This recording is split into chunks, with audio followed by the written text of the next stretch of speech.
الذي خلقني فهو يهدين والذي هو يطعمني ويسقين وإذا مرضت فهو يشفين والذي يميتني ثم يحيين والذي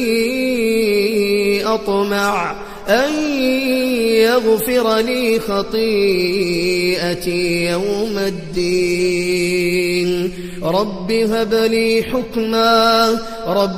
لي حكما وألحقني بالصالحين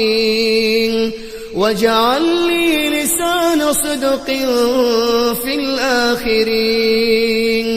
واجعلني من ورثة جنة النعيم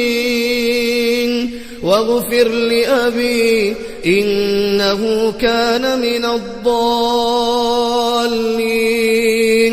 ولا تخزني يوم يبعثون يوم لا ينفع مال ولا بنون إلا من أتى الله بقلب سليم.